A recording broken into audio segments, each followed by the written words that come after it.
والصلاة والسلام على رسوله سید الانس والجان وعلى آلہ واصحابہ ذوی الخیر والإحسان، اما بعد فاعوذ باللہ من الشیطان الرجیم، بسم اللہ الرحمن الرحیم۔ قل ان صلاتی ونسکی ومحیای ومماتی للہ رب العالمین۔ قال اللہ تبارک و تعالی فی مقام آخر، لئن شکرتم لأزیدنکم۔ صدق اللہ العظیم و صدق رسولہ النبی الکریم الامین المکین الرؤوف الرحیم۔ قال اللہ تبارک و تعالی فی شان حبیبہ مخبرا و آمرا، ان اللہ و ملائکتہ یصلون علی النبی یا ایہا الذین آمنوا صلوا علیہ وسلموا تسلیما۔ اللہم صل علی سیدنا و مولانا محمد وعلی آل سیدنا و مولانا محمد وبارک وسلم وصلی علیہ۔ الصلاۃ والسلام علیک یا رسول اللہ وعلی آلک واصحابک یا حبیب اللہ۔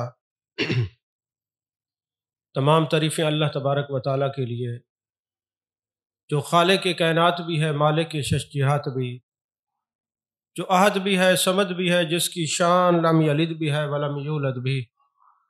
لا تعداد ہدیہ درود و سلام بارگاہ سید الانام، شفیع رحمت، والی امت، شاہ خوباں، جان جانا، شہنشاہ حسینہ، سید سروراں، سیاہ لامکاں، تتمہ دوراں، سرخیل زہرہ جمالاں، رازدان ما اوہا، شاہد ما طغا، صاحب علم نشرہ، معصوم آمنہ، احمد مجتبیٰ، حضرت محمد مصطفیٰ صلی اللہ علیہ وآلہ وصحبہ وبارک وسلم کی دربار ناز میں اپنی عقیدتوں، ارادتوں، محبتوں کا خراج پیش کرنے کے بعد،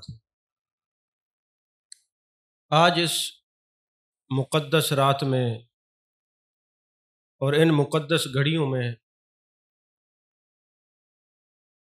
تصوف کے حوالے سے چند گزارشات عرض کرنے کی سعادت حاصل کر رہا ہوں۔ یہ تصوف کا موضوع میں نے جب تیار کیا، اس میں سے تقریباً یہ میرے سامنے طبقات سلمی ایک کتاب رکھی ہوئی ہے، جو بہت بڑے امام جنہوں نے تصوف پر بڑا کام کیا ہے، ابی عبد الرحمن محمد بن الحسین السلمی، ان کی 14 جلدوں پر قرآن پاک کی تفسیر بھی ہے، کشف الاسرار کے نام سے۔ جب یہ بولتے ہیں یا کلام کرتے ہیں، ایک ایک جملہ ان کو اللہ تبارک و تعالیٰ کی طرف سے ایسی کوئی ودیعت حاصل ہے۔ ان کی کتابوں کا مطالعہ کرو یا لکھی ہوئی تفسیر کا مطالعہ کرو، جو انہوں نے طبقات قائم کیے ہیں، اصفیاء، ازکیاء، نقبا، نجبا کے، ان کا مطالعہ کرو تو ایک ایک جملہ اللہ سے ملانے والا ہوتا ہے۔ جب میں یہ آج مطالعہ کر رہا تھا تو میں سوچ رہا تھا تقریر تیار ہو گئی، مجلس عام ہوگی، باتیں خاص ہوں گی، لیکن تصوف اپنے دامن میں خود کرامات رکھتا ہے۔ یہاں بندہ کوئی عام ہے نہیں، سارے پہلے تصوف کو سننے والے ہیں۔ عزیزان محترم، اللہ تبارک و تعالیٰ نے ہم سب کو عاجزی اور انکساری کا حکم دیا اور اپنے بندوں کی مختلف نشانیاں بیان کی۔ فرمایا میرے بندے کچھ ایسے ہیں، والذین یبیتون لربہم سجدا وقیاما، ان کی کبھی راتیں سجدوں میں گزرتی ہیں، کبھی قیام میں گزرتی ہیں، کبھی عبادت میں گزرتی ہیں۔ کہیں فرمایا لئن شکرتم لازیدنکم، میرا شکر کرو، جب تم میرا شکر کرو گے تو میں تمہیں زیادہ نعمتیں دوں گا۔ کہیں فرمایا محبوب ان سے فرما دیجئے قل ان صلاتی و نسکی و محیایا و مماتی للہ رب العالمین، کہ میری نماز، میری قربانی، میری زندگی، میرا وصال سب کچھ اللہ کے لیے ہے۔ جب امام الانبیاء صلی اللہ علیہ وسلم نے ہمیں یہ پیغام اپنے رب کا سنایا کہ اللہ نے مجھے فرمایا ہے محبوب ان سے کہہ دیجئے میرا سب کچھ اللہ کے لیے ہے، لقد کان لکم فی رسول اللہ اسوۃ حسنہ، محبوب پاک صلی اللہ علیہ وسلم کی زندگی ہمارے لیے مینارہ نور ہے، اسوہ کامل ہے۔ تو جب محبوب کا سب کچھ اللہ کے لیے ہے تو نبی کے غلاموں کو بھی جس سے جو تعلق رکھنا چاہیے اللہ کے لیے رکھنا چاہیے نا۔ قل ان صلاتی و نسکی و محیایا و مماتی للہ رب العالمین۔ اگر اس کا میں سادہ ترجمہ ایک شعر میں سنا دوں، گرم رکھتے ہیں ملاقات بد و نیک سے ہم، تیرے ملنے کے لیے ملتے ہیں ہر ایک سے ہم۔ اور ترمذی شریف کی حدیث پاک ہے، جان کائنات، جان عالم مصطفیٰ، جان رحمت صلی اللہ علیہ وسلم نے ارشاد فرمایا، کامل مومن کی نشانی یہ ہے، جو کامل مومن ہوتا ہے وہ کسی سے ملتا ہے اللہ کے لیے، بچھڑتا ہے اللہ کے لیے، کسی کو کچھ دیتا ہے اللہ کے لیے، کچھ لیتا ہے اللہ کے لیے۔ اس کی اپنی ذاتی زندگی نہیں ہوتی، ذاتی ملنا جلنا نہیں ہوتا، اس کا ملنا بھی اس کے لیے ہوتا ہے، اس کا بچھڑنا بھی اس کے لیے ہوتا ہے۔ اگر تم کوئی بندہ اس درجے کا دیکھ لو تو وہ بندہ عام نہیں ہے، یہ ایمان کامل اور مکمل تکمیل ایمان کے بعد سب کچھ پانے والا یہ شخص ہے جس کا سب کچھ اللہ کے لیے ہے۔ اب ہمیں اپنے اندر جھانک کے دیکھنا ہوگا، ہماری یاریاں، دوستیاں، تعلق، ملاقاتیں، رشتہ داریاں اللہ کے لیے ہیں یا اپنی ذات کے لیے ہیں؟ اس کی رسول صلی اللہ علیہ وسلم کی رضا کے لیے ہے کہ یا اپنی ذات کے لیے ہے؟ یاد رکھیے، جس کو پوری کائنات میں انبیاء کے بعد افضل شخصیت کائنات میں ایک ہی ہے، جس کو افضل البشر بعد الانبیاء بالتحقیق کہا جاتا ہے، وہ حضرت سیدنا صدیق اکبر رضی اللہ تعالیٰ عنہ کی ذات ببرکات ہیں۔ حضرت فاروق اعظم رضی اللہ تعالیٰ عنہ فرماتے ہیں، جب حضرت صدیق اکبر رضی اللہ تعالیٰ عنہ خلیفہ بنے، آپ نے لوگوں کی ڈیوٹیاں لگائیں کہ فلاں جو بندہ ہے فلاں کام کرے گا، فلاں بیوہ مساکین کی خدمت کرے گا۔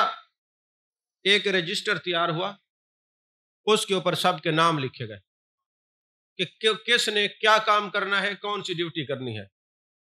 حضرت فاروق اعظم رضی اللہ تعالیٰ عنہ فرماتے ہیں، وہ رجسٹر جب میں نے پڑھا تو ایک ایسی بیوہ تھی جو بالکل نابینا تھی، کمزور تھی، ادھر سامنے کوئی چیز، کوئی اور کام ہو رہا ہے، سارے مڑ مڑ کے ادھر دیکھتے ہیں، کوئی ادھر مسئلہ ہے، وہ مسئلہ ہے تو پہلے دیکھ لے، میں تقریر بند کرتا ہوں۔ ادھر جو بندے کھڑے ہیں ان کو بھی چاہیے کہ ذرا خاموشی سے باتیں کرنی بھی ہے، کوئی ضروری کام ہے تو بندہ چپ کر کے بیٹھتے، سارے ادھر دیکھتے، پتہ نہیں کیا ہو رہا ہے۔ آپ کو کوئی بندہ کہے نا کہ پتھر انسان بن گیا ہے، یہ وہ خصائل ہیں، انسان کی خصلت کبھی نہیں بدلتی۔ کتنی اچھی سی اچھی آپ مجلس میں بیٹھے ہوں گے نا، وہ جو بے راہ روی والا طریقہ کار ہے یا وہ جو طوفان بدتمیزی طبیعتوں کے اندر رکھا ہوا ہے نا، وہ نہیں جاتا۔ کتنی اہم گفتگو ہو رہی ہے، اگر کسی کو پرابلم ہے 2 منٹ خاموش ہو تو جیسے نیند کرنی ہے وہ بھی اٹھ کے چلا جائے، ادھر ادھر دیکھنا ہے وہ بھی اٹھ کے چلا جائے، ورنہ یہ تو کوئی معیار نہیں ہے۔ ہم اکٹھے ہوتے تربیت کے لیے، اگر آپ کی تربیت ہی بہتر نہیں ہوئی تو آپ کے آنے کا کوئی فائدہ ہی نہیں ہے، پھر نہ آپ اپنا ٹائم ضائع کریں نہ کسی اور کا۔ آپ نے ادھر دیکھنا ہے، کوئی مسئلہ ہے تو اٹھ کے چلے جائیں، کوئی وہ ناراضگی نہیں ہے، بیٹھیں گے تو پھر ادھر ہی توجہ ادھر ہی رکھنی ہوگی۔ تو حضرت فاروق اعظم رضی اللہ تعالیٰ عنہ فرماتے ہیں کہ میں نے جب وہ رجسٹر دیکھا، بس یار چھوڑ دے، کافی ہے اتنا، اب نہیں دیکھتے، اب جو دیکھیں گے میں وہ کھڑا کر لوں گا، اس کو کھڑا کر کے تقریر سناؤں گا۔ وہ رجسٹر میں نے دیکھا تو ایک ایسی بیوہ ہے جو نابینا ہے اور عمر رسیدہ ہے، اس کی خدمت کے لیے کچھ آگے نام نہیں لکھا ہوا۔ میں نے کہا بھائی اب میں روز جا کے اس کی خدمت کروں گا۔ جیسے میں اس بڑھیا کے گھر جاتا، وہ بڑھیا کہتی ابھی کوئی آیا تھا، مجھے پانی بھی پلا گیا ہے، مجھے کھانا بھی کھلا گیا ہے، میرے گھر کی صفائی بھی کر گیا۔ امیر المومنین ہیں، جانشین رسول صلی اللہ علیہ وسلم ہیں۔ حضرت صدیق اکبر رضی اللہ تعالیٰ عنہ کی ذات کے بارے میں اب دیکھیں حضرت فاروق اعظم رضی اللہ تعالیٰ عنہ کے تاثرات کیا ہیں۔ فرماتے میں دن کو گیا، وہ بڑھیا نے کہا کوئی خدمت کر کے چلا گیا، میں رات کو گیا، بڑھیا نے کہا کوئی چلا گیا، آخر کار میں نے ارادہ کیا کہ میں اب چھپ کے بیٹھ جاتا ہوں ایک چوراہے پہ، دیکھتا ہوں یہ ہے کون۔ فرماتے میری حیرت کی انتہا تک میں پہنچا، ایک شخص ہے چہرہ چھپایا ہوا ہے، جوتی پہنی ہوئی نہیں ہے، اور جوتی کیوں پہنی ہوئی نہیں تھی؟ اس وقت اہل عرب کا یہ رواج تھا، جو جوتی پہنتے اس کے نیچے لکڑی ہوتی، اوپر ٹائر جیسے جس چیز سے ٹائر بنتا ہے ایسا کچھ ہوتا، اوپر سے دو وہ ٹانکے لگا کے جوتی بنا لیتے۔ چونکہ ایک پہاڑی علاقہ تھا، وہاں پہ جو ہے آپ دیکھتے ہیں مکہ مدینہ کے اندر پہاڑ ہیں، پتھریلی زمین ہے، جب کوئی بندہ زمین پر پاؤں رکھتا تو لکڑی کی آواز دور تک جایا کرتی۔ تو حضرت فاروق اعظم رضی اللہ تعالیٰ عنہ کہتے ہیں کہ میں نے جب دیکھا کہ ایک جوان ہے، چہرے کے اوپر کپڑا ہے، چہرہ چھپایا ہوا ہے، جوتی نہیں ہے، آج بھی آپ ننگے پاؤں وہاں نہیں چل سکتے جہاں سڑکیں نہیں ہیں، کیونکہ نکیلے پتھر ہوتے ہیں، پاؤں پہ لگتے ہیں۔ تو حضرت فاروق اعظم رضی اللہ تعالیٰ عنہ کہتے ہیں میں چھپ کے بیٹھ گیا، رات کا پچھلا پہر تھا، میں دیکھتا ہوں کہ جب یہ بندہ جس نے چہرہ چھپایا ہوا ہے میرے قریب آیا، جوتی نہیں پہنی ہوئی، میں نے کہا جناب اپنے چہرے سے کپڑا ہٹائیے، دیکھنا چاہتا ہوں۔ تو جب کپڑا ہٹایا تو حضرت سیدنا صدیق اکبر کی ذات بابرکات تھی۔ حضرت فاروق اعظم فرماتے ہیں میں نے ان سے سوال کیا حضور یہ ہماری ذمہ لگایا ہوتا، فرمایا محبوب علیہ الصلوۃ والسلام نے اپنے مصلی پہ کھڑا کیا ہے، میرا بھی کچھ فرض بنتا ہے مخلوق کی خدمت کروں۔ تو آپ نے یہ جوتی کیوں نہیں پہنی، نکیلے پتھر ہیں؟ حضرت صدیق اکبر رضی اللہ تعالیٰ عنہ نے جواب دیا جوتی نہ پہننے کے دو اسباب ہیں، ایک سبب یہ ہے جب زمین پر جوتی پہنی جائے ایسی لکڑی والی تو دور دور تک آواز جاتی ہے، کسی کے آرام میں خلل نہ ہو۔ دوسری بات یہ ہے کہ میری جوتی کی آواز سے کوئی بیدار ہو کے مجھے دیکھ نہ لے کہ فاروق صدیق اکبر یہ کام کرنے جا رہا ہے، میں اپنی نیکی کو چھپانا چاہتا ہوں۔ حضرت صدیق اکبر رضی اللہ تعالیٰ عنہ اپنی نیکی کو چھپا رہے ہیں۔ آج جس دور میں ہم سانسیں لے رہے ہیں، جہاں بے ادبی کا شور شرابہ ہے، جہاں بڑے چھوٹے کی کوئی تمیز نہیں رہی، عجیب غریب قسم کے لوگ، جاہل قسم کے لوگ میڈیا پہ آ کے تقریریں کرنے لگے ہیں جو علم کی عین سے بھی واقف نہیں ہے، اس دور کے اندر جہاں ہم جی رہے ہیں، سیاستدان ہوں یا غیر سیاستدان ہوں، مذہبی حلقے ہوں یا غیر مذہبی حلقے ہوں، ایک تھوڑا سا بھی کام کریں گے تو وہ کہتے ہیں اخباروں میں ہم چھپ جائیں، میڈیا پر ہم چھپ جائیں۔ چھپنا تمہاری فطرت ہے اور اپنے آپ کو چھپانا صحابہ کی فطرت ہے۔ اب ہم نے یہ دیکھنا ہے، میرے آقا نے فرمایا مان علیہ و صحابی، صحیح لوگ وہ ہیں جو میرے اور میرے صحابہ کے راستے پر ہیں، اور میرے نبی کے جو یار ہیں، میرے نبی کے جو صحابہ ہیں وہ چھپتے ہیں، چھپتے نہیں ہیں، اور جو چھپتے ہیں وہ ان یاروں کے راستے پر نہیں ہیں۔ یاروں کا راستہ یہی ہے، نیکی بھی کرنی ہے، پھر چھپنا ہے، چھپنا نہیں ہے، چھپنا ہے، چھپنا نہیں ہے۔ عزیزان محترم، حضرت سیدنا صدیق اکبر رضی اللہ تعالیٰ عنہ چھپنے کے لیے یہ عمل کر رہے ہیں، اور جو اللہ کی رضا کے لیے چھپتا ہے نا، پھر وہ چلتا تو زمین پر ہے، تذکر عرش بری پر ہوتے ہیں، پھر اللہ اس کا اظہار کر دیتا ہے۔ یہی حضرت صدیق اکبر رضی اللہ تعالیٰ عنہ ٹاٹ کا لباس پہنے ہوئے ہیں، جبریل امی آتے ہیں، ظاہر سی بات ہے جب جبریل اپنے مقام پر نور ہو، جب مقام پر ہو تو نور ہے، اور جب زمین پر آتا ہے تو لباس بشریت میں آتا ہے۔ میں نے کیا کہا، جبریل نور ہے کہ نہیں ہے؟ اچھا، یہ حدیث پاک میں کئی دفعہ بیان کر چکا، محبوب کے سامنے آ کے بیٹھ گئے، سوالات کیے، جب چلے گئے حضرت فاروق اعظم نے پوچھا حضور یہ کون تھے؟ کوئی کپڑوں پہ سلوٹ نہیں، ہاں جی، امامہ شریف ہے، داڑھی ہے، کپڑے صاف ستھرے ہیں۔ میرے آقا نے فرمایا جبریل ہے، تمہیں دین سکھانے کے لیے آیا تھا۔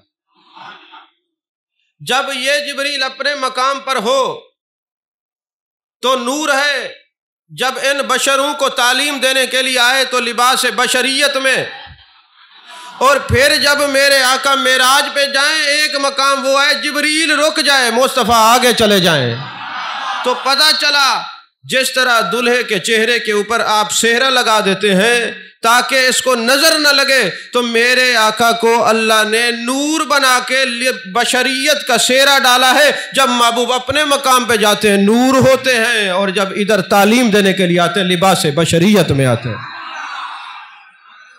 محمد سر وحدت ہیں، کوئی ان کی رمز کیا جانے، شریعت میں تو بندہ ہے، حقیقت میں خدا جانے۔ کوئی کہے تو صحیح کہ یہ بات غلط ہے۔ جبریل نے کہا حضور آگے میں نہیں جا سکتا کیونکہ پر جلتے ہیں، تو جہاں نور رک جائے میں نہیں جاتا، اور جس کو تم بشر کی رٹ لگاؤ وہ کہے جبریل تم رکو ہم جاتے ہیں جی۔ قرآن بھی کہے قد جاءکم من اللہ نور و کتاب مبین، تحقیق آ گیا اللہ کی طرف سے ایک نور، اور اکیلا نہیں آیا، کتاب مبین بھی ہے، کتاب بھی نور ہے، محبوب بھی نور ہے، نور والا آیا ہے، نور لے کر آیا ہے۔ تو عزیزان محترم، جو اپنے آپ کو چھپاتے ہیں چھپتے ہیں، وہ زمین پر تو چھپتے ہیں، آسمان پر نہیں چھپ سکتے۔ تذکرے ان کے عرش بری پر ہوتے ہیں۔ آج جبریل امی آیا ہے سرکار کی بارگاہ میں، ٹاٹ کا لباس پہنا ہوا ہے۔ میرے آقا علیہ الصلوۃ والسلام نے، تفسیر کبیر میں ہے، حوالہ دے دوں پریشانی نہ ہو آپ، ٹاٹ کا لباس پہنا ہوا ہے۔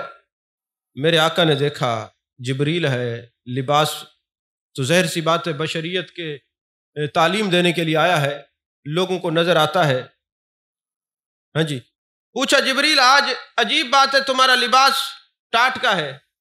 اب جبریل نے بڑا خوبصورت جواب دیا، یا رسول اللہ صلی اللہ علیہ وسلم، یہ آپ کا جو یار ہے، اور پھر یار غار ہے، اب تو یار مزار بھی ہے، جو رازدان نبوت ہے، جس کا نام صدیق اکبر ہے، اس نے جو لباس ٹاٹ کا پہنا ہے، اللہ نے فرمایا میرے یار کے یار نے جیسا لباس پہنا ہے عرش کے فرشتوں تم سارے ویسا لباس پہن لو۔ اب یہاں صوفیوں ایک نکتہ تمہیں اللہ کی رضا کے لیے بتا دوں، ہم جو اس کے یاروں کا لباس پہنتے ہیں ہم نہیں پہنتے، بلکہ یہ فرشتوں کی سنت ہے جو نبی کے یار لباس پہنے، ایسا لباس پہنو، اسی کو تو خرقہ خلافت کہا جاتا ہے۔ نہیں سمجھ آئی آپ کو؟ اسی کو خرقہ خلافت کہتے ہیں کہ یار کا جو لباس پہنتا ہے۔ تو حالت یہ ہے کہ یہاں قدم نالین کے جوتی کے بغیر چلتے ہیں کہ آواز نہ گونجے چھپ جاؤں، اور عالم یہ ہے کہ جیسا لباس پہن لے فرشتے ویسا لباس پہنتے ہیں۔ اس سے اگلی بات آپ کو بتاؤں، صرف یہاں تک بات ختم نہیں، بات آگے بھی ہے کچھ۔ کئی کتابیں میرے ذہن میں ہے، اب حوالہ میں جان کے نہیں دے رہا، تھوڑی محنت آپ بھی کیا کریں طالب علموں۔ حضرت صدیق اکبر رضی اللہ تعالیٰ عنہ کی عظمت اور شان یہ ہے، جب سورج نکلتا ہے 70,000 فرشتے اس کو کھینچتے ہیں، اور جب ڈوبتا ہے 70,000 فرشتے اس کو کھینچتے ہیں، طلوع بھی ہوتا ہے غروب بھی ہوتا ہے۔ میرے آقا نے فرمایا میرے یار کی شان یہ ہے کہ جب فرشتے اس کو سورج کو کھینچتے ہیں، یہ ڈوبتا بھی ہے، نکلتا بھی ہے، اور طلوع بھی ہوتا ہے غروب بھی ہوتا ہے، تو اس سورج کے وسط میں دل میں ایک نام لکھا ہوا ہے۔ جب فرشتے اس کو کھینچتے ہیں نا تو یہ ان سے نہیں ہلتا، پھر یہ سورج کو کیا کہتے ہیں، اے سورج تیرے دل میں جس کا نام لکھا ہوا ہے اس کا تجھے وسیلہ ہے، ڈوب بھی جا نکل بھی آ، غروب بھی ہو جا طلوع بھی ہو جا۔ جب اس کا نام لیتے ہیں پھر یہ سورج طلوع بھی ہوتا ہے غروب بھی ہوتا ہے۔ اے جانے کائنات وہ کس کا نام ہے جو سورج کے دل پہ؟ فرمایا میرے یار کا نام ہے جس کو صدیق اکبر کہتے ہیں، جس کو صدیق اکبر رضی اللہ تعالیٰ عنہ کہتے ہیں۔ جب آپ خلیفہ نہیں تھے، محبوب علیہ الصلوۃ والسلام کی حیات کے اندر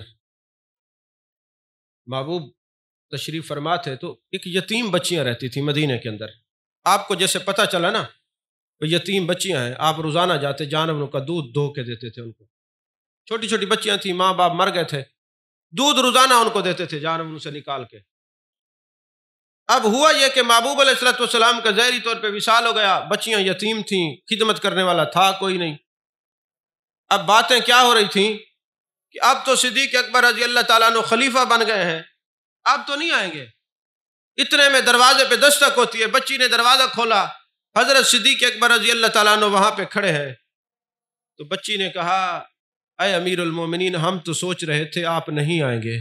آپ نے قیمتی جملہ کہا، فرمایا جب میں پہلے تمہاری خدمت کرتا تھا وہ میری نفلی عبادت تھی، اب جو تمہاری خدمت کرتا ہوں یہ مجھ پر فرض ہے۔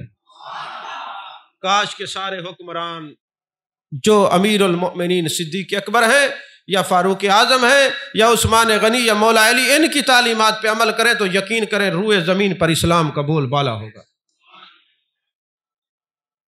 بلکہ اس سے اگلی ایک اور بات بھی میرے ذہن میں آ گئی، یہ صدیق اکبر رضی اللہ تعالیٰ عنہ والی جو بات ہے یہ کوئی مجھ سے کہلوا رہا ہے، نوٹس میں نہیں ہے، خود بخود یہ آ رہی ہیں۔ جب میرے آقا علیہ الصلوۃ والسلام کا وصال ہو گیا، جان کائنات صلی اللہ علیہ وسلم کا وصال ہوا، تو حضرت صدیق اکبر رضی اللہ تعالیٰ عنہ نے صدیقہ کائنات ام المومنین حضرت عائشہ صدیقہ رضی اللہ تعالیٰ عنہ سے پوچھا کوئی ایسا کام ہو جو میرے محبوب کرتے ہوں۔ آپ پوچھ رہے تھے نا خلیفہ کس کو کہتے ہیں؟ خلیفہ اس کو کہتے ہیں جو یار کام کرتا ہو، جو بعد میں نائب ہے سارے کام کرے، جو مشن رکھتا ہو وہ مشن بھی پھیلائے، اس کو خلیفہ کہتے ہیں۔ اس کو نائب بھی سمجھ لیں، قائم مقام بھی سمجھ لیں۔ تو حضرت ام المومنین نے فرمایا کہ اسی طرف غاروں کی طرف جاتے تھے، ہفتے میں ایک دن کوئی حلوہ یا کوئی نرم چیز جو ہے نا بنا کے، کوئی سویٹ ڈش لے کے نا محبوب علیہ الصلوۃ والسلام تشریف لے کے جاتے تھے، نہ جانے کہاں جاتے تھے، کبھی بتایا نہیں۔ حضرت صدیق اکبر رضی اللہ تعالیٰ عنہ نے حلوہ تیار کروایا اور تشریف لے گئے۔ چلتے چلتے غار میں گئے تو دیکھا ایک کوڑھی جس کو پورا جسم اس کا گلا ہوا تھا وہ پڑا ہوا تھا۔ حضرت صدیق اکبر جان گئے کہ محبوب علیہ الصلوۃ والسلام اس کو کھلانے کے لیے آتے ہیں۔ جیسے ہی حضرت صدیق اکبر رضی اللہ تعالیٰ عنہ نے حلوہ ایسے ہاتھ میں اٹھا کر اس کے منہ پر رکھا، اس نے کہا کیا محمد صلی اللہ علیہ وسلم وصال کر گئے ہیں؟ حضرت صدیق اکبر رضی اللہ تعالیٰ عنہ نے فرمایا تجھے کیسے پتا ہے وصال کر گئے؟ کہنے لگا کھلانے کا انداز جدا ہے، کیونکہ میرے ہونٹ بھی پکے ہوئے ہیں، خارش زدہ ہیں، جسم بھی، میں مرض خارش میں مبتلا ہوں، کوڑی ہوں۔ محبوب جو ہے مجھے جب کھانا کھلاتے تھے تو انگلیوں کے یہ پورے میرے ہونٹوں سے مس نہیں کرتے تھے کہ کہیں مجھے تکلیف نہ ہو، اپنے منہ میں حلوہ ڈال کر میرے منہ میں ڈالتے تھے۔ اور آج چونکہ انداز بدلی ہوا ہے، میں نے سمجھا محبوب وصال کر گئے۔ جب وہ مجھے خدمت کرتے تھے میں اس وقت نہیں مانا تھا وہ سچے رسول ہیں، آپ مجھے کلمہ پڑھائیں، اب میں مان گیا ہوں جن کے خادم اور خلیفہ بھی اسی طرح خدمت کرنے والے ہوں وہ اللہ کے سچے ہوا کرتے ہیں، وہ اللہ کے سچے نبی ہیں، اللہ کے سچے نبی ہیں۔ نبی کا خلیفہ سچا ہوتا ہے اور ولی کا خلیفہ بھی سچا ہو تو سمجھ جانیے کہ یہ اپنے بزرگوں کے رستے پر ہے، اور اگر اس دامن کو چھوڑ دے، رستہ چھوڑ دے، خلیفہ تو ہو سکتا ہے، خالی فے ہو سکتا ہے، خلیفہ نہیں ہو سکتا۔ ہوتا ہے نا بعض خالی فونفاں، بس خالی وہ ہوتا ہے، پلے کچھ نہیں ہوتا۔ اور پلے کیا ہوتا ہے؟ اپنے یار کے نقش قدم پر چلنا، یہی سب کچھ ہوتا ہے۔ جس کے پاس یہ سب کچھ ہے اس پاس کائنات کا سارا کچھ ہے۔ تو عزیزان محترم، نقش بندیوں کے ایک بزرگ ہیں جن کا نام حضرت بہاؤالدین نقش بند رحمۃ اللہ علیہ ہے۔ ان سے کسی نے سوال کیا حضرت کوئی اپنی کرامت تو بتائیں۔ آپ فرماتے ہیں کرامت یہ ہے کہ جتنا اپنی خواہشات کو تو زمین میں دفن کرتا جائے گا اتنا ہی اللہ کے ہاں تیرا مرتبہ بلند ہوتا جائے گا۔ جو خواہشات نفس کو ترک کر دے، جو نفس کی تابعداری کو ترک کر دے اور سب کچھ اللہ کی رضا پر قربان کر دے، یہ سب سے بڑی کرامت ہوا کرتی ہے، اس سے بڑھ کر اور کوئی کرامت نہیں۔ اور آپ حضرات جانتے ہیں، نہیں جانتے تو بتا رہا ہوں کہ حضرت شہنشاہ نقش بند رحمت اللہ علیہ کو درجہ ولایت کیسے ملا؟ یہ عام آدمی تھے، مگر ایک کام ان سے ہوا، اللہ تعالیٰ نے رحمت کے پردوں میں ان کو چھپا کے شہنشاہ نقش بند بنا دیا۔ یہ نقش بندی سلسلہ انہی سے منسوب ہے، اس سلسلے کے بڑے پیشوا ہیں۔ آپ نے ایک خارش زدہ کتے کو دیکھا، خارش زدہ کتے کو، اور آپ نے اس کو روزانہ نہلانا شروع کر دیا، ان کا علاج کرنا شروع کر دیا۔ جب وہ کتا ٹھیک ہو گیا تو ایک دن سجدہ ریز ہوتے ہیں، ہاتف غیبی سے آواز آتی ہے، اے شاہ نقشبند، خواجہ بہاؤالدین نقشبند، تو بہاؤالدین تھا، ہم نے تجھے مقام خواجگی عطا کیا کہ جو میری مخلوق پر رحم کرتا ہے ہم ولایت کے پردوں میں اس کو چھپا لیتے ہیں۔ تو یارو جو ایک جانور کی خدمت کرے تو اس کو مقام ولایت مل جاتا ہے، جو مخلوق خدا اور امت مصطفیٰ کی خدمت کرے، جو خدمت کرے اسی کی تو ولی کہتے ہیں، اور کون سے ولی کے سینگ ہوتے ہیں؟ مخلوق خدا کی خدمت کرنے والے کو ولی کہا جاتا ہے۔ ایک اور بات یاد آ گئی، اگر اجازت ہو تو سنا دوں۔ یہ جو سلطان محمود غزنوی ہے نا، اس کے باپ کا نام ہے سلطان سبکتگین۔ سبکتگین نام ہے، سلطان تو بعد میں بنا ہے، بادشاہ بعد میں بنا ہے۔ اب یہ بادشاہ بنا کیسے ہے؟ غریب آدمی تھا، بالکل غریب، کبھی کسی کے پاس نوکری کر لی، کبھی کسی کے پاس نوکری کر لی، لیکن شکار کا بڑا شوق تھا۔ جہاں نوکری کرتا نا، کہتا ایک دن میں شکار پہ ضرور جاؤں گا، مجھے اجازت دی جائے۔ اور یہ مسئلہ یاد رکھیں، شکار ضرورت کے تحت جائز ہے، شوق کے تحت شکار جائز نہیں ہے۔ یہ مسئلہ شریعت کا بھی ساتھ بتاتا ہے، شکار ضرورت کے تحت جائز ہے، شوق کے ساتھ نہیں۔ آج کل تو جتنے سجادہ نشین ہیں، پیر، ان کو شکار کے علاوہ کام ہی نہیں ہے، ان کے پاس بیٹھ جو گاڑیوں، بندوقوں اور پتہ نہیں کیا کیا، اس کے علاوہ ان کو کوئی بات ہی نہیں آتی، رب رسول کا نام ہی نہیں لیتے۔ مجھے تو ایسے لوگوں کے پاس بیٹھ کے ویسی ہی سردردی ہوتی۔ اب یہ جناب والا یہ سبکتگین شکار کرنے چلا گیا، ایک دن بڑی دور جنگل میں چلا جاتا ہے، ایک چھوٹا سا ہرنی کا بچہ ان کو ملتا ہے، گھوڑے کے اوپر بٹھا کے سرپٹ گھوڑے کو دوڑاتے ہوئے شہر کی طرف رخ کرتے ہیں، کہیں رات ہو گئی تو مسئلہ بن جائے گا، کوئی ڈاکو نہ پڑ جائے۔ جیسے وہ مغرب کے قریب، شہر کے قریب آتے ہیں نا، تو ایک کنویں کے اوپر منہ دھوتے ہیں، فریش ہوتے ہیں کہ پھر میں شہر کی طرف رخ کروں گا۔ ابھی دیکھتے ہیں گرد و غبار اڑ رہی ہے، جس سمت سے وہ آئے تھے تو ایک ہرنی پیچھے دوڑتی ہوئی آ رہی ہے، آنکھوں میں آنسو ہیں۔ سبکتگین سمجھ گیا کہ جو بچہ میں اٹھا لایا ہوں یہ اس کی ماں ہے۔ اب نفس نے کہا کہ یہ بچہ لے جا، کیا ہے، اس کو بھی پکڑ لے، لیکن امتی تھا، محبوب کا امتی ہو، کلمہ گو ہو، دل میں نرمی نہ ہو نہیں سکتا۔ نرم دلی کی جو خاصیت ہے یہ رحمت للعالمین کی بارگاہ سے اپنے خاص امتیوں کو نصیب ہوتی ہے۔ میں نے کیا کہا ہے؟ نرم دل ہونا، عاجزی اور انکساری اور گریہ زاری کا حامل ہونا، یہ شان رحمت للعالمینی ہے۔ اب جو میرے آقا کا سچا غلام ہوگا، جان کائنات کے در اقدس سے خاصا حصہ اسی کو ملے گا جو میرے آقا کا منظور نظر ہوگا، خود نہیں ہو سکتا۔ اب دل کی آنکھوں نے یہ کہا کہ یار بات یہ ہے کہ ماں ہے، ماں کی ممتا برداشت نہیں کرے گی، میں اس کے بچے کو لے آیا ہوں، یار ساری زندگی شکار کیا، چھوڑ دے، یہ ماں کو بچہ اس کا واپس کر دے۔ بس یہ سوچتے ہی وہ ہرنی کا بچہ چھوڑ دیا۔ اب وہ ہرنی نے عرش کی طرف دیکھا اور سبکتگین کو دیکھا، بچے کو لے کے چلی گئی۔ رات کو جب یہ سویا، وہ ہرنی کے آنسو، ہرنی کا عاجزی سے اس کی طرف دیکھنا دماغ میں بیٹھ گیا ہے۔ سوتے سوتے آنکھ لگ گئی، دل کی آنکھ کھلی تو مدینے کے والی کی زیارت ہوتی ہے۔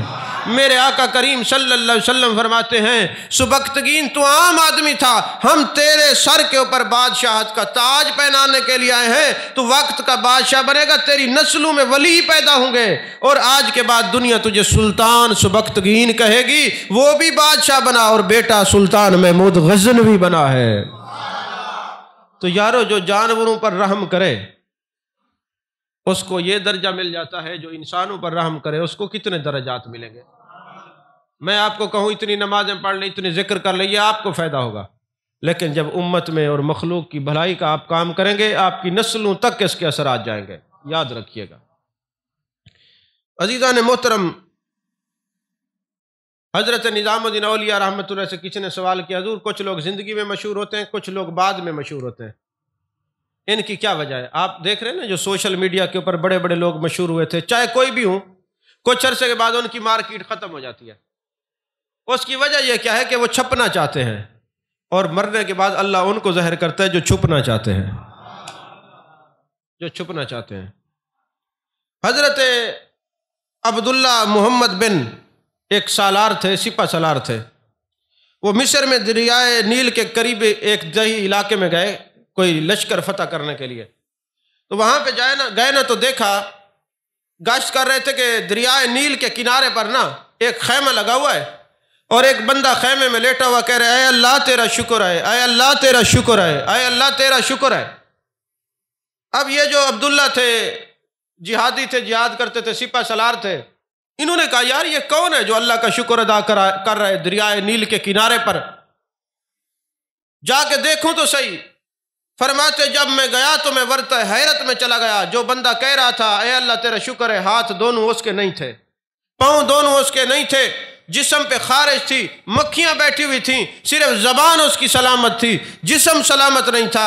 یہ کہہ رہے اے اللہ تیرا شکر ہے. میں اس کے قریب بیٹھ گیا، میں نے کہا یار عجیب بات ہے، تیرے پاس تو بچا ہوا کچھ نہیں مگر تو کہہ رہے اے اللہ تیرا شکر ہے. اس نے کہا تجھے کیا خبر، اس نے اپنے ذکر کے لیے میری زبان تو سلامت رکھی ہے، اس سے بڑھ کر اور کیا نعمت ہو سکتی ہے. اگر میرے پاؤں نہیں تو کوئی بات نہیں، میرے ہاتھ نہیں تو کوئی بات نہیں، لیکن یہ تو دیکھ اللہ نے میری زبان کو اپنے ذکر کے لیے سلامت رکھا ہے. میں ذکر بھی کر سکتا ہوں، میں آقا پر درود بھی پڑھ سکتا ہوں، میں تلاوت کلام مجید بھی کر سکتا ہوں. جسم سلامت نہیں تو کیا ہوا، زبان تو اس کا شکر ادا کرنے کے لیے سلامت ہے. فرماتے ہیں مجھے بڑا ترس آیا، میں رو دیا، آنکھوں سے آنسو روا ہوئے. میں بیٹھ گیا، میں نے کہا بابا کوئی میرے لائق حکم ہو تو بتا. اس نے کہا میرا 7 سال کا بچہ جنگل میں جاتا ہے، لکڑیاں چن کے آتا ہے، بیوی دنیا سے چلی گئی ہے، وہ لکڑیاں چن کے آتا ہے پھر اس کو بیچتا ہے، ہمارا گزر بسر ہوتا ہے. آج 3 دن ہو گئے میرا بچہ گیا ہے واپس آیا نہیں. تیرا یہ احسان ہوگا میرے بچے کو تلاش کر کے دکھا. لیا، میں 3 دن ہو گئے میں اپنے بچے کو نہیں دیکھ سکا. آنکھیں میری سلامت نہیں ہیں، ہاتھ پاؤں سلامت نہیں ہیں، مرض خارشت کے اندر میں گھرا ہوا ہوں. جب بیٹا میرے پاس بیٹھتا ہے مجھے سکون ملتا ہے. 3 دن ہو گئے وہ جنگل میں گیا واپس آیا نہیں. اب وہ کہتے ہیں دریائے نیل کے کنارے لوگوں کے ایسے ہی جگہیں تھیں کہ دریائے نیل پانی کے وجہ سے نا گڑھے پڑ گئے تھے، جیسے ہمارے ارد گرد میں مٹی اٹھانے والے گڑھے پڑے ہیں. اور کئی دفعہ ایسا سننے کو ملا ہے کہ کوئی بندہ بیٹھا ہوا تھا، اوپر سے تودا گرا، بندہ نیچے آ گیا. ایسا ہوتا ہے نا کئی دفعہ ٹرالی والے بھی گر جاتے ہیں. اب ہوا یہ کہ جناب والا یہ عبداللہ فرماتے ہیں میں جب گیا نا بچے کو تلاش کرنے کے لیے، تھوڑا دور گیا نا دریائے نیل کے کنارے، تو میں نے دیکھا ایک گڑھا ہے اور وہ جو بچہ ہے نا 6-7 سال کا، اس کے اوپر مٹی کا تودا گرا ہوا ہے، اس کا انتقال ہو گیا ہے اور لکڑیوں کا گٹھا اس کے ساتھ رکھا ہوا ہے. کہتے میرا دل پھٹ گیا، میرا دل کرتا تھا میں زار و قطار روں، اور میں روتا ہوا بچے کی لاش کو لایا اور اس کے ساتھ سلا دیا. اور میں نے کہا اللہ فرماتا ہے ان اللہ مع الصابرین. میں نے صبر کی تلقین شروع کر دی. تو وہ بندہ کہنے لگا کہ یار تو مجھے صبر کی تلقین تو کر رہے، یہ ساری باتیں حق ہیں، مجھے صحیح بتا ہوا کیا ہے. میں نے کہا تیرا جو بچہ ہے نا وہ ایسے تودا اوپر گر گیا ہے، وہ فوت ہو گیا ہے، میں اس کا جنازہ لایا ہوں، تیرے ساتھ رکھا ہوا ہے. اس نے کہا انا للہ و انا الیہ راجعون. اے اللہ تیرا شکر ہے، جس حال میں تو رکھے میں راضی ہوں. لیکن وہ رو دیا، اس کے رونے نے میرے دل کی کیفیت بدل ڈالی. ابھی وہ روتے روتے بیٹے کے غم اپنے اندر چھپا کر دنیا سے چل دیا. روح قفس انصری سے پرواز کر گئی. وہ بیٹا بھی فوت ہو چکا تھا، باپ بھی فوت ہو گیا. میں بڑا پریشان ہوا کہ یار ایک جنگل میں، صحرا میں، بیابان میں ایک بندہ پڑا ہوا ہے، ہاتھ اس کے سلامت نہیں ہے، جسم اس کا سلامت نہیں ہے، یہ روتا ہے اور اب دنیا سے چلا گیا، اس کے جنازے میں کون آئے گا؟ ابھی میں سوچ ہی رہا تھا تو میں کفن لینے کے لیے چلا گیا. جب واپس آیا تو میں نے دیکھا 1 نہیں 2 نہیں 100 نہیں 1000 نہیں، ہزاروں لوگ آئے ہوئے ہیں. اور میں نے پوچھا یار یہ کون ہے؟ کہا تم نہیں جانتے، یہ ابو قلابہ ہیں، اور ابو قلابہ بہت بڑے محدث ہیں، حدیث کے طلباء جانتے ہیں ان کا کیا مقام ہے. یہ حضرت عبداللہ بن عباس رضی اللہ تعالیٰ عنہما کے شاگرد ہیں، اتنے بڑے محدث تھے. جنگل میں ڈیرا لگایا ہے کہ میری اس تکلیف کی وجہ سے کوئی بندہ جو ہے میری وجہ سے پریشان نہ ہو، کوئی نفرت نہ کرے، اس لیے دور ٹھکانہ لگایا. ہزاروں کے شاگرد. میں نے کہا لوگوں، کہتے 20,000 کے قریب لوگ ان کے جنازے میں آئے ہوئے تھے. میں نے کہا تمہیں پتہ کیسے چلا؟ کسی نے کہا جان کائنات کی زیارت ہوئی ہے کہ جس نے جنت میں جانا ہے ابو قلابہ کا جنازہ پڑھے. کسی نے کہا ہاتف غیبی سے آواز آئی ہے، کسی نے کہا خواب میں ہمیں زیارت ہوئی ہے، پتہ نہیں. تو میں اس دن کہنے لگا باری تعالیٰ تیرا قانون قدرت بات بھی عجیب ہے، جو چھپتا ہے وہ مٹا دیا جاتا ہے، اور جو چھپتا ہے وہ لوگوں کو پہچان کرا دیا جاتا ہے۔ ہم نے چھپنا ہے، چھپنا نہیں، چھپنا ہے، چھپنا نہیں۔ یہی وجہ ہے، میں اکثر کہا کرتا ہوں، ہمارے علماء کا ایک اپنا ہر کسی کا مزاج ہوتا ہے۔ آپ نے دیکھا مختلف جامعات، مدارس کے جو محتممین ہوتے ہیں وہ لوگوں کی خوشامدوں کے پل باندھ دیتے ہیں، اور اگر وہ 1 روپیہ بھی خرچ کریں تو بینر لگا ہوتا ہے کہ فلاں نے یہ کیا ہے، اور ادھر کچھ نہیں ہے ایسا، ادھر کچھ نہیں، کیونکہ اللہ کی رضا پہ چلنے والوں کی تشہیر نہیں کی جاتی، اس کو چھپایا جاتا ہے تاکہ عرش معلیٰ تک اس کا پیغام چلا جائے۔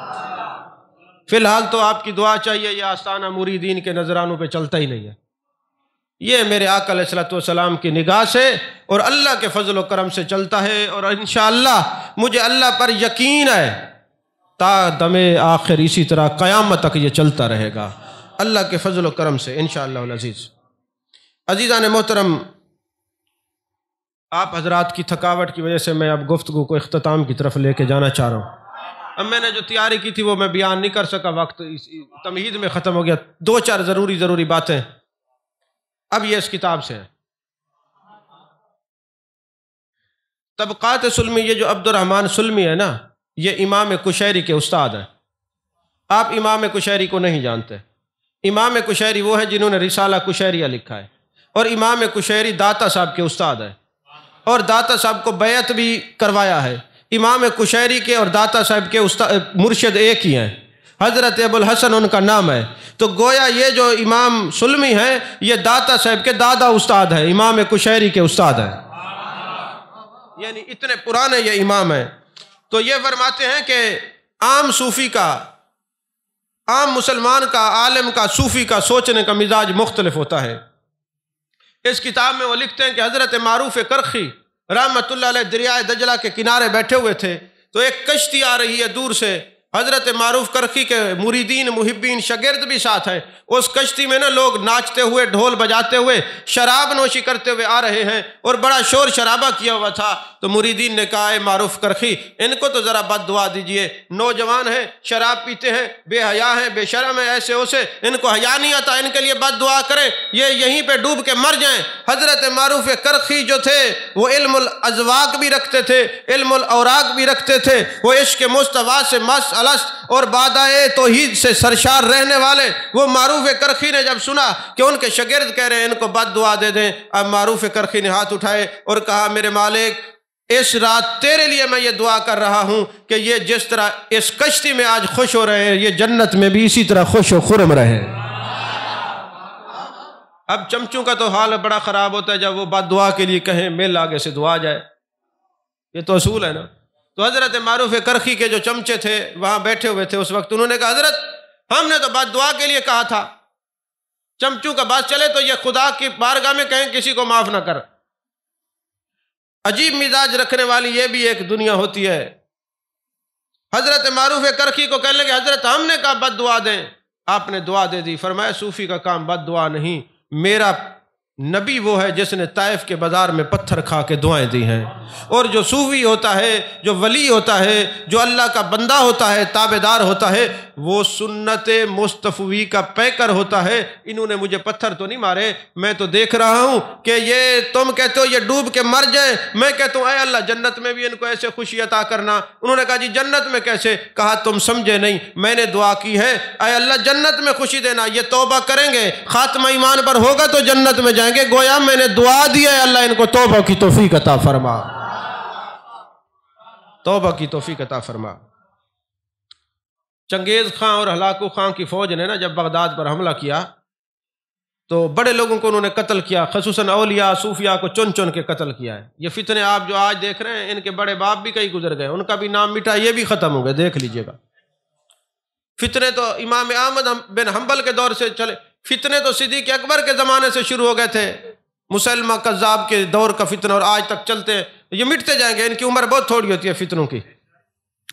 تو عزیزان محترم، ہوا یہ کہ ہلاکو کا ایک بیٹا تھا جس کا نام ابو دار خان تھا۔ ابو دار خان لوگوں کو قتل کرتا تھا، باپ کے رستے پر تھا، لیکن ایک صوفی کی ایک جملے نے اس کی کیفیت ہی بدل دی، اس کو ہلا کے رکھ دیا۔ اور کیسے ہلا کے رکھ دیا؟ ابو دار خان نے ایک صوفی سے سوال کیا جو غوث پاک کا مرید تھا، کہنے لگا صوفی یہ بتا، کتا اس نے پکڑا ہوا تھا ہاتھ میں، کہنے لگا تیری داڑھی اچھی ہے یا میرے کتے کی دم اچھی ہے؟ یہ حالانکہ بدتمیزی کا جملہ تھا، لیکن صوفی تھا۔ صوفی جب بات کرتے تو نگاہ دل پر ہوتی ہے، خطیب جب بات کرتے تو نگاہ جیب پر ہوتی ہے۔ وہی نہیں سمجھے؟ تو وہ کہتے ہیں اچھی بات کروں گا، اچھا جملہ کہوں گا تو جیب سے پیسے نکلیں گے۔ صوفی کہتے ہیں اچھی بات کروں گا تو دل طیب و طاہر ہو جائے گا، مزکا مصفہ ہو جائے گا۔ صوفی کی نگاہ کا تقابل کہیں اور ہوتا ہے تاکہ اس کا تعلق یہ جو دل کی تار ہے یہ گنبد خضرا کے مکیں سے جڑ جائے، اور خطیب کا تار یہ ہوتا ہے کہ پیسے نکلے اور قائد اعظم سے جڑ جائے۔ یہ خطیب تقریر کر کے تعلق قائد اعظم سے جوڑنا چاہتا ہے، اور عالم تقریر کر کے تعلق رسول اعظم سے جوڑنا چاہتا ہے۔ سوچ سوچ میں فرق ہے۔ جن کو اس کی طلب اور طلب ہے وہ بھی بہت ملتا ہے، جن کو ان کی طلب ہے وہ تو ہر وقت توجہ رکھتے ہی ہیں اور مالا مال بھی کرتے ہیں، مالا مال بھی کرتے۔ اب صوفی نے کیا جواب دیا؟ اس نے کہا اگر قیامت والے دن یہ چہرہ میرے رب کو پسند آ گیا تو میری داڑھی اچھی ہے، اور اگر میں رد کر دیا گیا تو تیرے کتے کی دم اچھی ہے۔ یہ یار فرید قبول کرے سرکار بھی تو سلطان بھی تو، نہ تا کہتر کم تر آ کر ادنا لا شے لا امکان بھی تو۔ بس یہ کہنا تھا۔ اس کے بیٹے ابو دار خان کی کیفیت ہی بدل گئی۔ اس نے کہا صوفی تو نے میرے دل کے اندر جو بت تھے سب ختم کر کے، وہ جو بد عقیدگی کا ایک زہر تھا وہ جلا کر راکھ کر دیا تیرے ایک جملے نے۔ یہ جملے انسان کو کہاں سے کہاں تک لے کے جاتے ہیں۔ رسالہ کشیری میں ابو عمار بن منصور ایک خطیب کا ذکر آتا ہے۔ جب وہ دنیا سے چلا گیا نا، فوت ہو گیا، تو کسی اللہ والے نے اس کی قبر میں جا کے مراقبہ کیا کہ یہ تقریریں بڑی کرتا تھا، آپ عمل نہیں کرتا تھا، اسے پوچھوں تو صحیح ہوا کیا ہے؟ تو مراقبے کے اندر جب کنیکشن جڑا نا، مراقبے میں کنیکشن جڑتا ہے۔ آج لوگ انکار کریں تو ان کی مرضی ہے۔ جو بندیوں کا بڑا پیشوا ہے اس کا نام ہے قاسم ننوتوی، کتاب کا نام ہے تعذیر الناس، میرے پاس ہے، میں نے نشان لگا کے رکھا ہے۔ انہوں نے ایک بات لکھی ہے، وہ کہتے ہیں کہ حضرت جنید بغدادی رحمۃ اللہ علیہ کی مجلس میں ایک نوجوان بیٹھا تھا اور کہنے لگا حضور مجھے مراقبے کی طریقہ بتائیں۔ حضرت جنید بغدادی نے بتایا کہ گوش بند ہو، چشم بند ہو، لب بند، گر نبینی نور حق برما بے خند۔ ترجمہ میں نہیں کرتا، چلیں۔ انہوں نے کہا آنکھ بند ہو، کان بند ہو، ناک بند ہو، اور اپنے اوپر یار کا تصور دل بند ہو، پھر روح کی پرواز بلند ہو، اور جس کو تصور یار کا ہی ناپسند ہو وہ جب بھی آنکھ بند کرے روشنی نہیں نیرا گند ہو۔ تو یہ جو تصور ہے نا مراقبہ، خیال سب کے ہٹا کے ایک یار کو دیکھنے کا نام مراقبہ ہے، نفس کی نگہبانی کا نام مراقبہ ہے۔ اور پھر جب بندہ مراقبے میں مستقل ہوتا ہے، مستقل مزاج ہوتا ہے، پھر وہ آنکھ بند کر کے چاہے قبر والے سے بات کر لے، چاہے اپنے آپ سے بات کر لے، چاہے سامنے والے سے بات کر لے۔ یہ بھی ایک دنیا ہے۔ آپ کبھی اس طرف آئیں تو آپ کو پتہ ہو، فی الحال آپ تقریریں سنیں، یہی کافی ہے۔ اب وہ جناب والا قاسم ننوتوی، کتاب تعذیر الناس، حوالہ نہ ہو تو ₹1,00,000 انعام دوں گا، اگر ہو تو تھوڑا سا اپنی قبلہ درست کریں، کتابوں میں لکھتے عمل بھی کیا کریں۔ کہتے وہ نوجوان بیٹھا ہے، جنید بغدادی نے مراقبے کا طریقہ بتایا، آنکھ بند کی، دھاڑ ماری اور زور سے رونے لگا۔ حضرت جنید بغدادی نے پوچھا نوجوان کیا ہوا؟ کہتے حضور جب آپ نے مجھے مراقبے کا طریقہ بتایا میری دل کی لہو روشن ہوئی ہے، اور میری فوت شدہ ماں مجھے جہنم میں نظر آئی ہے، جہنم کا لباس پہنا ہوا ہے۔ حضرت جنید بغدادی نے ایسے آنکھیں بند کر لیں، جیسے ہی انہوں نے آنکھیں بند کی نوجوان مسکرانے لگا۔ آپ نے فرمایا اب کیا ہوا ہے؟ ابھی روتا تھا اب ہنستا ہے۔ کہتے حضور نہ جانے کیا ہوا ہے، آپ کو بتاتے ہی میری ماں جنت میں چلی گئی۔ کوئی سمجھ نہیں آئی آپ کو؟ آپ کو بتاتے ہی میری ماں جنت میں چلی گئی۔ ساتھ بیٹھے تھے لوگ، انہوں نے کہا حضور کیا کیا کہ ماں جنت میں چلی گئی؟ کہتے بچپن سے ایک حدیث پڑھتا تھا، کوئی بندہ مر جائے نا تو 70,000 کلمہ پڑھ کے اس کو بخش دو، جتنا بھی گناہ گار ہو، بد عقیدہ نہ ہو، اللہ اس کو جنت ہی کر دیتا ہے۔ تو اب میں نے کہا اب میں اس کی ماں کو 70,000 کلمہ جو میں نے پڑھا ہوا تھا بخش دیتا ہوں، حدیث کا بھی پتہ چل جائے گا، جوان کے کشف کا بھی پتہ چل جائے گا، جھوٹ تو نہیں بول رہا۔ کہتے خدا کی قسم حدیث بھی سچی نکلی ہے، جوان کا مراقبہ اور کشف بھی سچا نکلا ہے۔ توجہ ہے آپ کی؟ سچا نکلا ہے۔ تو قبر پہ مراقبہ کسی نے کیا، کس کی قبر پہ مراقبہ کیا؟ منصور عمار کی، عمار بن منصور کی قبر پر۔ پوچھا کہ خطیب صاحب بڑی تقریریں کرتے تھے، لوگوں کو تو بتاتے تھے، خود عمل نہیں کرتے تھے، اللہ نے کس وجہ سے بخشا ہے؟ انہوں نے کہا جی 2 وجوہات ہیں جس کی وجہ سے اللہ نے مجھے بخشا۔ کون سی؟ کہا پہلے مجھے میری روح کو اللہ کے حضور پیش کیا گیا، اللہ نے فرمایا تو تقریریں بڑی کرتا تھا، خود عمل نہیں کرتا تھا، تجھے شرم نہیں آتی تھی؟ میں نے کہا جی آتی تھی۔ تو پھر خود عمل کیوں نہیں کرتا تھا؟ میں نے کہا باری تعالیٰ یہ تو دیکھ کہ جب میں تقریر کرتا تھا میں کہتا تھا الحمدللہ رب العالمین، تیری تعریف تھی، پھر ان اللہ و ملائکتہ یصلون علی النبی پڑھتا تھا، تیرے یار کی تعریف تھی، میں جیسا بھی تھا تیرے اور تیرے یار کی تعریف تو کرتا ہی تھا نا۔ اللہ نے فرمایا سچ کہتا ہے، اب اس کے لیے روح کی نور کی کرسی بچھا دی جائے، ملائکہ کو کہا جائے یہ بیٹھ کے تقریر کرے، میری بھی شان بیان کرے، میرے محبوب کی تقریر یہ کرے۔ کہا میں وہاں بھی خطیب تھا، یہاں بھی خطیب ہوں۔ اگر یہ بات نہ اٹھائے رسالہ کشریہ حوالہ باحوالہ یہاں بھی، پھر اللہ نے فرمایا یہ تو تیری بات اچھی ہے، چلو تو بچ گیا، لیکن یہ تو پوچھ میں نے بخشا کیسے ہے؟ میں نے عرض کی پروردگار بتا دے۔ فرمایا تو جب تقریر کرتا تھا نا، تیری تقریر میں اکثر لوگ رو پڑتے تھے، جملے زبردست ہوتے تھے۔ ایک دن ایسا ہوا ایک مجلس میں تو گیا، اب یہ ابن جوزی نے لکھا ہے بحر الدموع کے اندر، کتاب کا نام ہے بحر الدموع۔ آپ لوگوں کو کیا پتا، یہ بھی ایک کتابوں کا ایک جنگل ہوتا ہے۔ وہاں پہ ایک ایسا بندہ تھا جو زندگی میں کبھی نہیں رویا، اتنا سخت دل تھا، تیری تقریر سن کے نا ایک دن وہ بھی رو پڑا۔ تو میں نے پھر اس دن اس بندے کے رونے کے سبب سے تجھے بھی بخش دیا، مجلس میں جتنے بندے بیٹھے تھے ان کو بھی بخش دیا، یہ جو آج تیری بخشش ہو رہی ہے اس کے ایک آنسو کی وجہ سے ہو رہی ہے۔ کوئی نہیں سمجھ آئی آپ؟ تو عزیزان محترم، اسی کتاب میں لکھا ہوا ہے اور اس کو ابن جوزی نے بھی لکھا ہے، حضرت سفیان ثوری رحمۃ اللہ علیہ، یہ حضرت امام اعظم کے دوست ہیں، ہم عصر ہیں۔ ایک دن نا یہ دریائے دجلہ کے کنارے پہ کھڑے تھے، اور ظاہر سی بات ہے جب دریائے دجلہ میں نہانے کے لیے کو جاتے تھے لوگ، ایک چادر باندھ لی اور کپڑے رکھ دیے اور دریا کے اندر چلے گئے، غسل کر لیا۔ ایک دن ایسا ہوا کہ ایک شخص آیا حضرت سفیان ثوری کے پاس، اب اگر میری یادداشت ساتھ دے رہی ہے تو شاید حضرت خواجہ حسن بصری تھے یا کوئی بھی ہو سکتا ہے، بہرحال کوئی عارف تھا۔ وہ آ کے نا کپڑوں کے پاس کھڑا ہو گیا۔ جب یہ باہر نکلے نا تو اس نے پوچھا جناب یہ بتائیں کہ آپ نے جو یہ کپڑے چھوڑے تھے کس کے آسرے پہ چھوڑے ہیں؟ اگر کوئی اٹھا کے لے جاتا۔ وہ مسکرائے، فرمایا جس نے تجھے اتنی دیر یہاں کھڑا کیے رکھا ہے اس کے آسرے پہ تو چھوڑ کے گیا تھا۔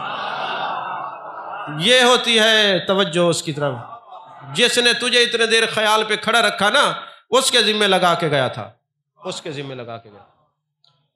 اور یہ فرماتے ہیں کہ ایک دن ایسا ہوا، بندہ تو کوئی نہیں تھا، ایک چور آیا میرے کپڑے اٹھا کے لے کے بھاگ گیا۔ جب تھوڑا دور گیا اس کو فالج پڑ گیا، پھر واپس آیا کہنے لگا حضور میں نے آپ کے کپڑے اٹھائے ہیں، مجھے فالج پڑ گیا ہے، میں نے دعا کی میرے مالک اس نے میرے کپڑے واپس کر دیے ہیں، تو ان کی سیت واپس کر دے۔ کہنے کا ان کا مقصد کیا ہے کہ جب کوئی بندہ اپنے سارے معاملات اللہ اور اس کے رسول صلی اللہ علیہ وسلم کی پناہ اور سپرداری میں دیتا ہے پھر اس کو پریشان نہیں ہونا چاہیے۔ ایک دن حضرت فاروق اعظم رضی اللہ تعالیٰ عنہ بیٹھے ہوئے تھے۔ اب میں نے حضرت صدیق اکبر رضی اللہ تعالیٰ عنہ کا بہت ذکر کیا تو حضرت فاروق اعظم کا بھی تھوڑا ذکر کر ہی لیتے۔ حضرت عثمان غنی کا بھی ہم نے رمضان المبارک میں بہت ذکر کیا ہے، مولا علی کا بھی کیا ہے، الحمدللہ ہم تو سب کا ذکر کر کے خوش ہونے والے لوگ ہیں۔ تو حضرت فاروق اعظم فرماتے ہیں میں بیٹھا ہوا تھا، ایک شخص آتا ہے، یہ کہاں لکھی ہوئی بات؟ روح البیان، تفسیر روح البیان میں، اور کتاب کا نام ہے حیات الحیوان، لکھنے والے علامہ دمیری علیہ رحمہ ہیں، باقی چھوٹی موٹی کتابوں میں بہت جگہ ہے، مین 2 کتابیں ہیں۔ حضرت فاروق اعظم بیٹھے ہوئے، باپ بیٹا آ جاتے، بیٹے اور باپ کی شکل بہت ملتی ہے، اتنا مشابہ ہے، شکل ایک جیسی ہے۔ حضرت فاروق اعظم نے دیکھا، پوچھا یہ کون ہے؟ حضرت یہ میرا بیٹا ہے، اتنی تمہاری شکل ملتی ہے، ایسے جیسے کوا ایک آ کے بیٹھے، دو آ، پتہ نہیں چلتا بھی کون سا کوا۔ آپ نے مذاق فرمایا۔ اس نے کہا حضور میں آپ کو اپنی سٹوری سناؤں؟ وہ بھی صحابی تھے۔ آپ نے فرمایا سناؤ۔ فرمانے لگے میں جہاد پہ جا رہا تھا یا تجارت پہ جا رہا تھا، دونوں باتیں کتاب میں موجود ہیں۔ میرے گھر میں بچہ پیدا ہونے والا تھا، میں نے اللہ کی بارگاہ میں عرض کی کہ میرے مالک یہ جو بچہ ہے نا ماں کے پیٹ میں تیری امان میں دے کے جا رہا ہوں، اس کی حفاظت فرمانا۔ یہ کہہ کے چلا گیا۔ میں آیا ہوں 12 سال کے بعد۔ جب 12 سال بعد آیا میں نے پوچھا میری بیوی کدھر؟ انہوں نے کہا وہ تو تیرے جانے کے بعد فوت ہو گئی۔ تو میں نے کہا بچہ؟ انہوں نے کہا وہ بھی پیٹ کے اندر تھا، وہ بچے سمیت فوت ہو گئی۔ لیکن ایک بات ہے، اس کی قبر پہ نا روزانہ رات کو نور اوپر جاتا ہے پھر آتا ہے، نور کی آنے جانے کی وہ لگی رہتی ہے۔ 12 سال ہو گئے۔ میں نے کہا میری جو بیوی تھی وہ زاہدہ تھی اور متقیہ تھی، پرہیزگار تھی، اچھے اس کے اعمال تھے، چلو مجھے اس کی قبر پہ لے چلو۔ اے امیر المومنین، اے فاروق اعظم رضی اللہ تعالیٰ عنہ، جب میں قبر پہ گیا قبر پھٹ گئی، میرا یہ بچہ 12 سال کا بہر برآمد ہوا۔ جب یہ بچہ بہر برآمد ہوا میں حیران ہوا، میں سجدہ ریز ہوا، ہاتف غیبی سے آواز آئی، میرے نبی کے صحابی جب تو جانے لگا تھا تو نے کہا تھا یہ بچہ تیری امان میں دے رہا ہوں، 12 سال تیرے رب نے اس کی حفاظت کی ہے، بیوی کا بھی کہہ کے جاتا تو تیرا رب اس کی بھی حفاظت کرتا۔ اب ہم اپنے معاملات اگر اللہ کے سپرد کر دیں تو پھر پریشانی کیسی؟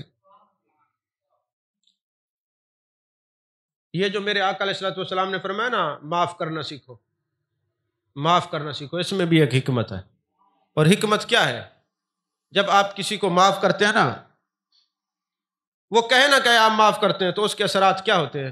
حضرت نظام الدین اولیاء رحمۃ اللہ علیہ کی بارگاہ میں نا، جیسے ابھی ہمارے پاس 3 دن کا عرس ہو رہا ہے، اسی طرح عرس تھا، لوگ دور دراز سے آتے تھے، رش ہوتا اور علاقے والے جوتیاں اٹھا لیتے تھے۔ اب جس کے مقدر میں جو ہو اس نے وہی اٹھانا ہوتا ہے، تو وہ جوتیاں چوری کر کے لے جاتے۔ یہاں تو اتنا واقعہ نہیں ہوتا، جہاں ہمارا پرانا آستانہ تھا نا، تو ایک دن ایک ہمارا ہمسایہ بچہ دوسرے کو کہہ رہا تھا جی بابا جی کا عرس آنے والا ہے، جوتی بدلی وہیں سے کریں گے، شکر ہے عید کے فوراً بعد ہوتا ہے، چلو جوتی خریدنی نہیں پڑتی۔ تو میں نے سن لیا، میں نے کہا بیٹے جس کے نصیب میں جوتیاں ہوں اس کو قبر حشر میں وہی ملیں گی، اور کیا ہوگا۔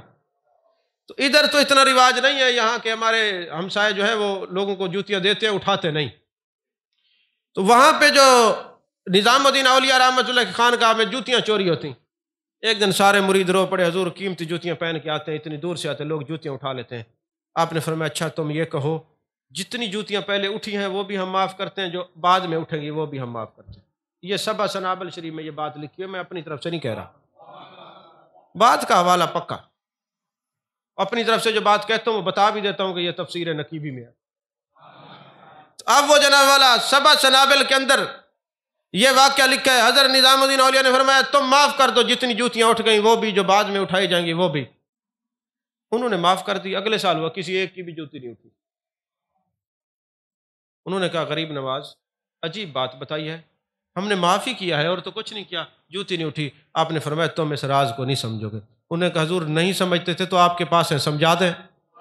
فرمایا بات یہ ہے کہ جب تم نے کہا ہم نے معاف کیا، جو چور ہیں ان کے نصیب میں تھا حرام کا رزق، جب تم نے معاف کیا وہ ہو گیا حلال، حلال ان کے نصیب میں نہیں تھا، کیسے اٹھاتے؟ فرمایا کہ محبوب نے جو تم اپنے دشمنوں کو معاف کرنا سیکھو، کیونکہ ایک مسلمان کی جان اور مال دوسرے پر حرام ہے، جب آپ معاف کرتے اس پہ حلال ہو جاتی ہے، حلال ان کے نصیب میں نہیں ہے، آپ کا نقصان کر ہی نہیں سکتے۔ اس میں راز اصل یہ ہے، اصل میں راز یہ ہے۔ آخری بات اور تقریر ختم، آخری بات ہے، خطیبوں والی آخری بات نہیں ہے، وہ تو ہر بات کو آخری سمجھ کے کرتے ہیں۔ عزیزان محترم، میرے آقا کریم صلی اللہ علیہ وسلم کے اس غلام امیر المؤمنین خلیفۃ المسلمین حضرت فاروق اعظم رضی اللہ تعالیٰ عنہ کو ایک خط موصول ہوتا ہے، اس میں لکھا ہوتا ہے کہ یہ جو آپ نے گورنر بنایا ہے مصر کا عامر بن سعید رضی اللہ تعالیٰ عنہ، ان سے ہمیں کچھ شکایات ہیں۔ آپ نے وہ خط پڑھا، آپ وہاں تشریف لے گئے، آپ نے کہا جو شکایت کرنی ہے اس کے سامنے کرو۔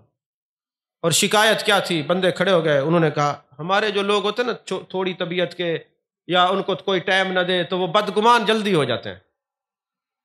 اگر صحیح معنی میں چاہنے والے ہیں تو بدگمانی کیسی، صحیح معنی میں طریقت کے طالب ہوں تو پھر شکوہ کیسا، اور اگر کسی کو مان لیا ہاتھ میں ہاتھ دے دیا تو پھر بحث و مباحثہ کیسی۔ یہ جو بحث مباحثہ کرتے ہیں اور گلے شکوے کرتے ہیں، جہاں سے تو پوچھ لے کوئی بات اس سے پہلے، پوچھ لے، بعد میں شاید وقت نہ ملے، مقدس رات ہے آج کا دن، پوچھ لے تو کان میں 1000 بار تم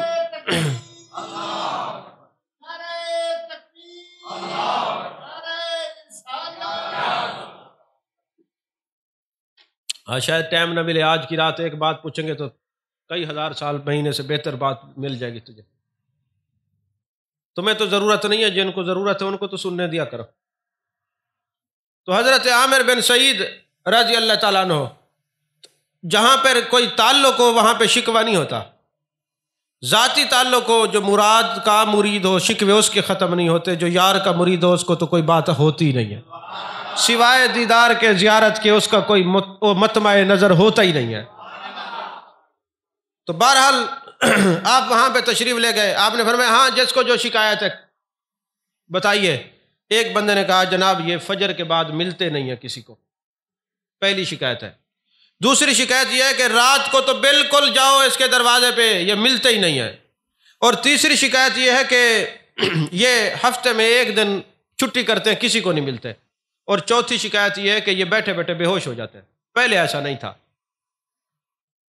آپ نے فرمایا عامر بن سعید بتاؤ کیوں ایسا کرتے ہو؟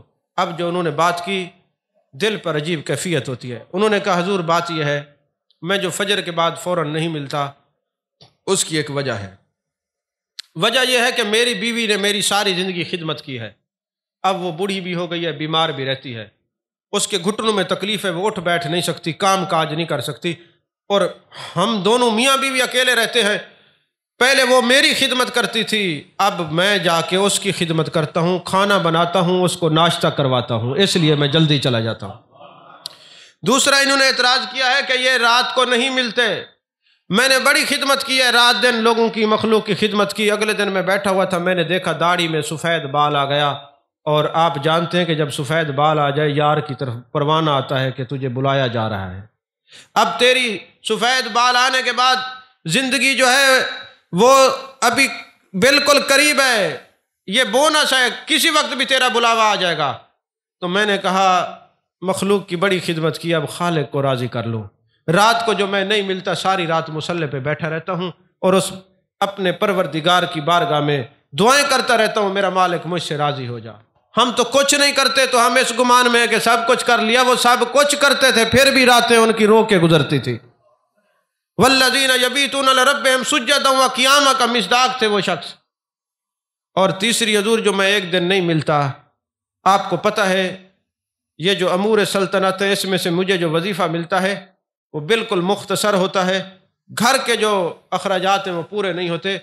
میرا بھی ایک سوٹ ہے، میری بیوی کا بھی ایک سوٹ ہے، وہ میرا سوٹ پہنتی ہے، میں اس کا سوٹ دھوتا ہوں، پھر میں اس کا سوٹ پہنتا ہوں، وہ بیٹھتی ہے، اس طرح ہمارا گزارا ہوتا ہے جو ایک دن میں لوگوں کو نہیں ملتا۔ اور چوتھی بات یہ کبھی کبھی جو میں بے ہوش ہو جاتا ہوں مجھے اپنی خطائیں یاد آتی ہیں کہ میں جب اپنے رب کے پاس جاؤں گا میرا رب مجھ سے کیسے راضی ہوگا، میں اپنے رب کو کیسے راضی کروں گا۔ وہ اللہ کے سامنے پیش ہونے والے معاملات میری نظر میں آتے ہیں، اے امیر المومنین میں کہتا ہوں میں رب کا سامنا کیسے کروں گا؟ یار یہ تو صحابی رسول ہیں جن کو اللہ نے جنت کا وعدہ کیا ہوا ہے قرآن پاک میں، جن کو اللہ نے راضی ہونے کا وعدہ کیا ہے، ان کا عالم یہ ہے، ہم تو کسی کھاتے میں نہیں۔ سچ کسی نے کہا ہے جو جتنا اللہ کے قریب ہوتا ہے اتنا اس سے ڈرنے والا ہوتا ہے۔ یہ جو خوف نہیں ہے، وہ ادب نہیں ہے، یہ معاملات نہیں ہے، اس کا معنی کیا ہے کہ ہمیں پتہ ہی نہیں ہے، ہم اپنی آخرت کو بھلائے بیٹھے ہیں۔ جو لوگ یاد رکھتے ہیں ان کی کیفیات اور ہوتی ہیں۔ آپ نے یہ ساری باتیں سن لی، آنسو بہاتے رہے۔ آپ نے فرمایا لوگوں تمہیں پتہ ہے عامر بن سعید کی سزا کیا بنتی ہے؟ انہوں نے کہا امیر المومنین سزا سنائے۔ آپ نے ہاتھ اٹھایا، اے اللہ جس طرح عامر بن سعید ہے مجھے سارے گورنر ایسے عطا کر دے۔ یہ ان کی سزا تھی، جیسے حضرت عامر بن سعید ہیں مجھے سارے گورنر ایسے عطا کر دے۔ تو یارو پوری دعا کا، پوری تقریر کا لب لباب یہ ہے ہم نے اپنے معاملات اللہ کے سپرد کرنے ہیں، محبوب علیہ الصلوۃ والسلام کی پناہ کاملہ میں دینے ہیں، کیونکہ میرے آقا علیہ الصلوۃ والسلام کو کافروں نے بھی صادق اور امین کہا ہے، اور جن کو کافر بھی صادق اور امین کہیں اور آپ ان کو امین نہ مانیں اور پھر کہیں کہ جی یہ کیسے ہے وہ کیسے ہے، تو پھر تھے تو وہ کافر لیکن وہ تو بہت افضل مانتے تھے، بہت بہتر مانتے تھے، وہ صادق بھی مانتے تھے، وہ امین بھی مانتے تھے۔ اللہ ہم سب کو اللہ اور اس کے رسول صلی اللہ علیہ وسلم کی صحیح معنی میں تابعداری نصیب فرمائے۔ آمین وآخر دعوانا الحمد للہ رب العالمین۔